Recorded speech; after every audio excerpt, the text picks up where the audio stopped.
Halo guys, balik lagi sama gua Lucky ID. Seperti biasa sebelum mulai videonya, buat kalian yang sudah dukung channel Min selama ini, terima kasih banyak. Buat kalian juga yang belum subscribe, silahkan di subscribe karena subscribe itu gratis, tidak bayar. Dan jangan lupa juga nyalakan lonceng notifikasi agar tidak ketinggalan update video dari channel ini. Terima kasih dan selamat menonton. Oke, kita bacain novel Martial Pack chapter 4490. Lanjutan dari catur kemarin. Di sini diceritakan dalam waktu kurang dari 3 hari, energi yang terkandung dalam batu giok putih dan batu giok hitam di sekitarnya telah habis dikonsumsi, mengubah semuanya menjadi limbah abu-abu dan kusam. Tidak hanya itu, lebih dari 200 botol pil juga telah habis dikonsumsi oleh Yangkai. Sebaliknya, kultivasi Yangkai telah meningkat dari peringkat bumi orde pertama ke orde ketiga. Hasil ini mengejutkannya. Dia berpikir bahwa setelah mendapatkan begitu banyak sumber daya kultivasi ini, dia akan dapat meningkatkan kultivasinya ke orde kelima atau keenam. Tetapi pada kenyataannya, setelah mencapai peringkat bumi orde ketiga, dia agak tidak berdaya. Ada banyak alasan untuk ini. Hukum pertempuran pemakan surga memang kuat, dan begitu diaktifkan, Yangkai merasa seperti dia telah berubah menjadi jurang maut, memurnikan semua energi di dunia untuk digunakan sendiri.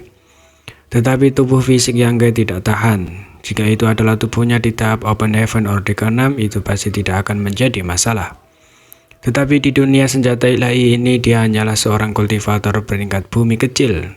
Dengan sejumlah besar energi yang mengalir ke tubuhnya, tidak mungkin baginya untuk mencernanya. Beberapa energi telah terbuang secara tidak sengaja dan sebagian besar telah diarahkan oleh Yangkai untuk meredam fisiknya. Jadi meskipun dia telah menggunakan semua sumber daya budidaya di gudang Heavenly Net Resident, dia hanya berhasil meningkatkan kekuatannya budidaya dari orde pertama peringkat bumi ke orde kelima. Namun saat kekuatan fisiknya meningkat, kekuatan Vena juga terstimulasi dan kekuatan Vena Naga juga meningkat. Pengorbanan seperti itu tidak sia-sia, terlebih lagi kekuatan tubuh fisiknya juga memungkinkan dia untuk berkultivasi ke tingkat yang lebih tinggi daripada orang biasa. Yangkai juga memperhatikan kekurangan dalam mengolah hukum pertempuran pemakan surga. Jika kultivasi seorang naik terlalu cepat, fondasi orang biasa pasti akan menjadi tidak stabil.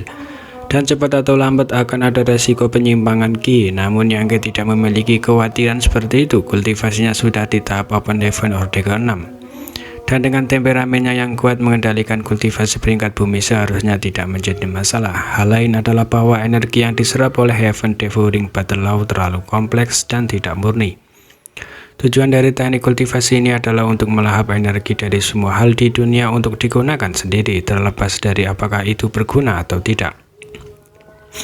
Meskipun Yangkai baru saja mencobanya, dia sudah bisa merasakan kelemahan ini. Namun hal yang menakjubkan adalah kekuatan Dragon Vein di tubuhnya secara perlahan menghilangkan kotoran di tubuhnya, memurnikan energi yang dia serap. Yangkai tiba-tiba menyadari bahwa selama dia bisa menyelesaikan kotoran yang ditimbulkan oleh energi yang dimakan, dia bisa mengolah hukum pertempuran pemakan surga. Dia hanya tidak tahu apakah dia bisa melakukannya setelah kembali ke 3000 dunia. Jika dia bisa, kecepatan di mana dia menyempurnakan berbagai sumber daya budidaya akan sangat meningkat. Dan mungkin dia bisa menemukan kesempatan untuk melakukannya di masa depan. Gudang Heavenly Net Resident telah dijarah habis-habisan. Meskipun masih ada beberapa hal yang baik yang tersisa, semuanya tidak berguna untuk kultivasi. Yang berdiri dan mendorong pintu hingga terbuka. Berdiri di luar pintu adalah sosok yang akrab. Mendengar keributan itu, ia berbalik dan bertanya dengan heran, "Kakak senior, apakah kamu benar-benar di sini?" Pendatang baru itu tidak lain adalah Little Junior Sister Wan Yingying. Kepala istana yang baru diangkat, Li Zhengqing, yang berdiri di sampingnya tersenyum dan berkata, "Tuan, Nona Yingying ini datang untuk mencari kamu. Tuan tua ini memberitahunya bahwa kamu berada di dalam pengasingan di dalam." Tetapi dia tidak mempercayainya dan hampir berkelahi dengan tuan tua ini. Beralih ke Wan Yingying, dia bertanya, "Bagaimana Nona Yingying dan tuan tua ini tidak membohongi kamu, kan?" Ekspresi canggung melintas di wajah Wan Yingying, tetapi dia dengan cepat mengingatnya kembali. "Kakak sulung, apa yang terjadi? Kemarin banyak orang dari Heavenly Net Resident datang ke tempat kami untuk membantu kami menambang tambang Black Jade. Mereka mengatakan kamu meminta mereka untuk pergi, tapi Master Sekte dan dua sesepuh tidak tahu apakah itu benar atau salah. Yang Kai dengan lembut menggosok kepalanya dan tersenyum ringan. Ya, akulah yang meminta mereka pergi.